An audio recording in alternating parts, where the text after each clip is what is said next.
Nouvelle édition de la rédaction, merci d'être au rendez-vous. À la une de l'actualité, le patriarche maronite Shahar Rahi appelle à la réconciliation politique nationale afin de paver la voie à l'élection présidentielle. Le ministre égyptien des Affaires étrangères Sameh Choukri en visite officielle à Beyrouth pour une visite de 48 heures. Au menu, la crise présidentielle et la lutte antiterroriste. Des maisons, des voitures submergées et des scènes à peine croyables. Barack Obama déclare l'état de catastrophe naturelle en Louisiane. Près de 2000 personnes y sont toujours sans abri. Je vous disais en titre, le patriarche maronite Shahar Rahi appelle à la réconciliation politique nationale afin de paver la voie à l'élection présidentielle. Lors d'un point de presse à l'aéroport de Beyrouth avant de s'envoler pour Rome, le prélat a par ailleurs salué l'armée dans sa lutte contre les djihadistes à la frontière syrienne et pour son rôle clé dans le maintien de la sécurité nationale. Rahi a enfin appelé le gouvernement libanais à la responsabilité alors que le mandat du chef de l'armée, le général Jean Karouaji, expire en septembre. Le ministre égyptien des Affaires étrangères Sameh Choukri en visite officielle à Beyrouth pour 48 heures. Le diplomate a rencontré son homologue Gebran Bassil et le président du Parlement Nabi Berri, ainsi que le Premier ministre Tamam Salam. L'occasion pour Choukri d'exprimer aux responsables libanais la solidarité du Caire avec Beyrouth. Au menu des entretiens du chef de la diplomatie égyptienne, la crise présidentielle et la lutte antiterroriste. Le maintien du vide à la première magistrature de l'État expose le Liban à de très graves dangers, estime le Caire. Le diplomate a par ailleurs salué les exploits accomplis par les forces de l'ordre en matière de lutte antiterroriste. Sameh Choukri devrait également avoir des entretiens avec les candidats à l'élection présidentielle, Michel Aoun et Sleiman Frangieh, ainsi qu'avec des responsables du Hezbollah et le leader des forces libanaises, Samir Jarjar. Plusieurs jeunes activistes ont bloqué ce mardi l'entrée d'une décharge à Burj Hamoud dans la banlieue est de Beyrouth. Objectif, empêcher les camions chargés du transport d'ordures ménagères d'accéder au site.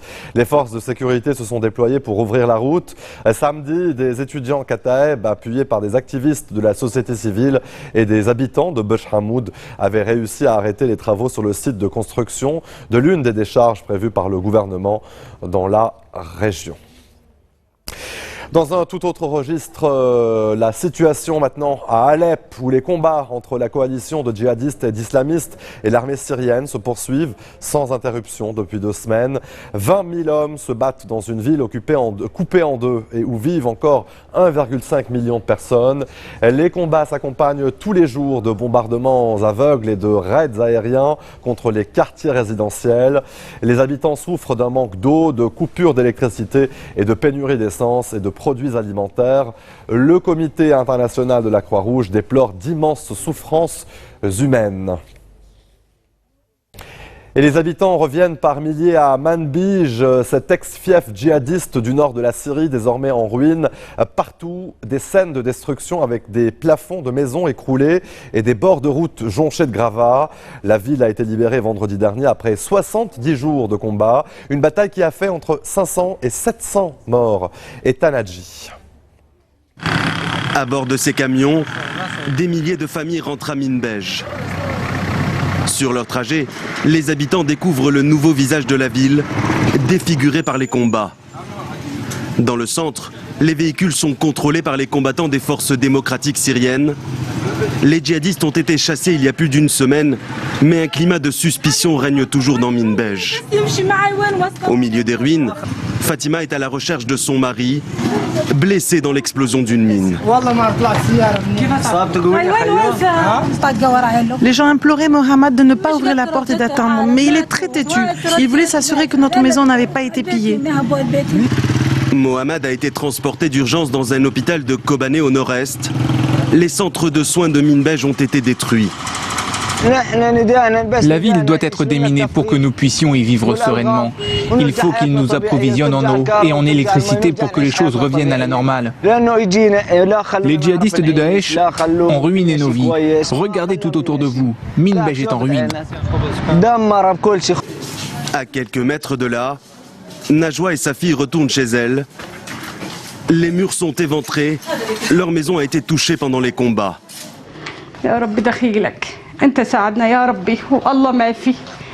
Ils nous ont maltraités. Ils ont occupé notre région pendant 3 ans. Mais c'est comme s'ils étaient restés ici 30 ans.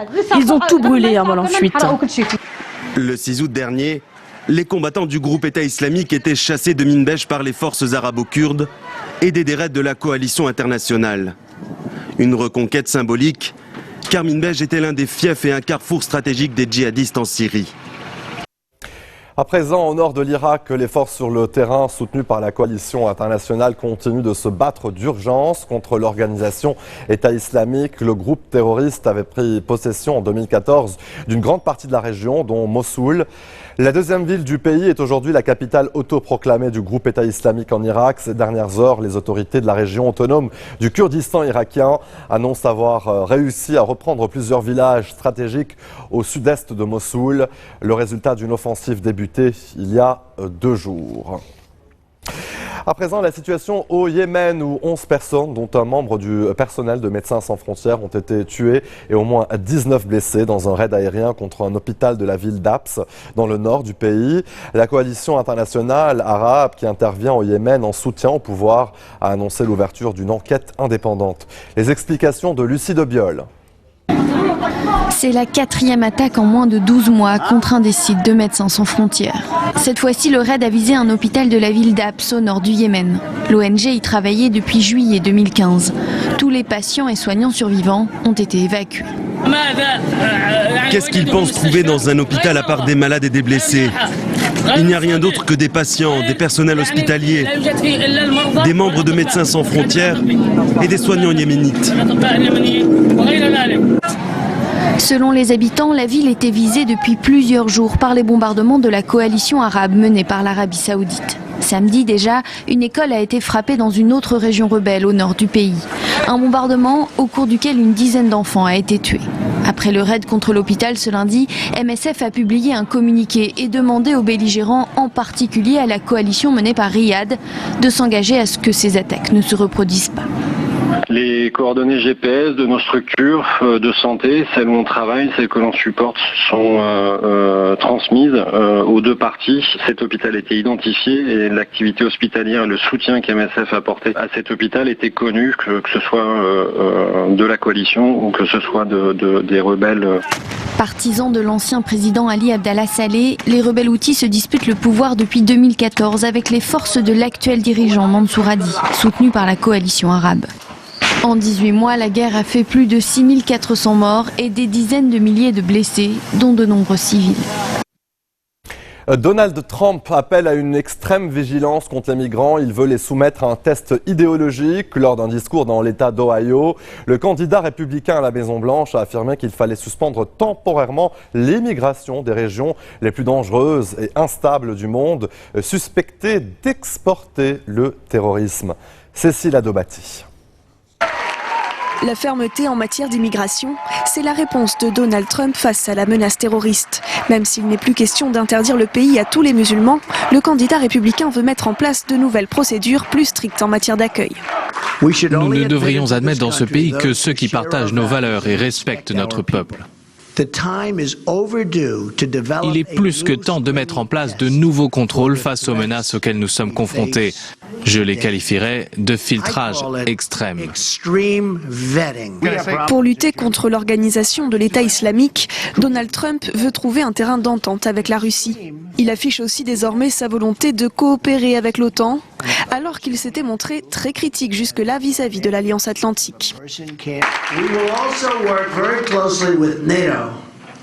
Nous travaillerons de très près avec l'OTAN sur cette nouvelle mission.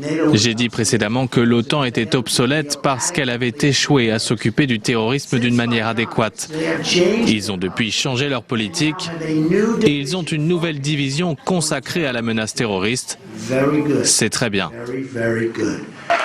Des propos destinés à rassurer dans son propre camp, car les controverses de ces dernières semaines ont plombé la campagne de Donald Trump. Le milliardaire est à la traîne dans les sondages face à Hillary Clinton. Il est aussi distancé dans plusieurs États clés traditionnellement favorables aux républicains. Un transfert de 15 prisonniers de Guantanamo vers les Émirats arabes unis est organisé par les États-Unis, annonce du Pentagone. Il s'agit de la plus grande opération de ce type depuis l'arrivée de Barack Obama à la Maison-Blanche. Le président américain s'était engagé en 2009 à fermer ce centre de détention créé dans une enclave américaine à Cuba après les attentats du 11 septembre à New York. Cécile Galluccio nous en dit plus. Tourner la page de Guantanamo, c'était l'une des promesses de campagne de Barack Obama. 2 jours après sa prise de fonction, il signe justement l'un de ses premiers décrets, fermer le camp dans un délai d'1 an. Je pense que c'est l'une des idées de nos pères fondateurs, que nous sommes prêts à suivre des principes humains fondamentaux, pas seulement quand cela est simple, mais aussi lorsque c'est difficile. Et la tâche va s'avérer bien difficile pour le président américain. Le Congrès, qu'il soit à majorité démocrate ou républicaine, bloque toute initiative. Pourtant, régulièrement, Barack Obama remet le sujet sur la table, comme ici, en 2013, 1 an après sa réélection. Je pense qu'il est crucial pour nous de comprendre que Guantanamo ne contribue pas à notre sécurité. C'est cher, inefficace, et cela nuit à notre réputation internationale. Car Guantanamo est un lieu contesté. Certains détenus, accusés souvent sans preuve, y ont été torturés et se retrouvent en dehors de tout cadre juridique. En 15 ans, près de 800 terroristes présumés ont été enfermés entre ces murs. 242 lorsque Barack Obama arrive au pouvoir. Ces derniers temps, les libérations se sont accélérées, notamment des Yéménites et des Afghans transférés dans des pays tiers. Mais restent encore 61 prisonniers à Guantanamo, pour la plupart non libérables. Craignant de ne pouvoir tenir sa promesse, Barack Obama a proposé en février dernier un plan, transférer les détenus dans des prisons américaines de haute sécurité. Mais une fois de plus, il s'est heurté au camp républicain qui dénonce une menace pour la sécurité nationale. Allez, restez des nôtres, on se retrouve après ceci.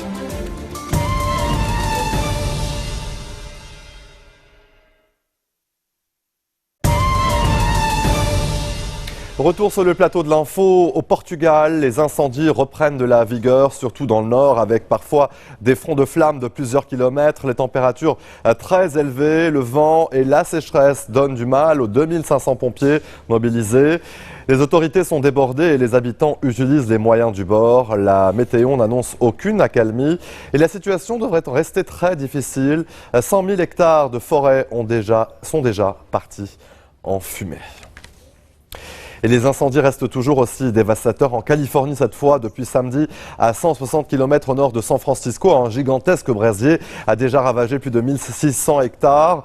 175 bâtiments, des maisons essentiellement, ont été dévorés par les flammes, obligeant plus de 4000 personnes à prendre la fuite. Le feu aurait déjà causé 8,8 millions d'euros de dégâts. Le récit de Johanna Citruc. Des arbres, des voitures et des maisons intégralement calcinées. Voici le paysage chaotique auquel doivent faire face les habitants du comté de Lake. En cause, un gigantesque feu de forêt qui s'est propagé, dévastant plus de 1200 hectares.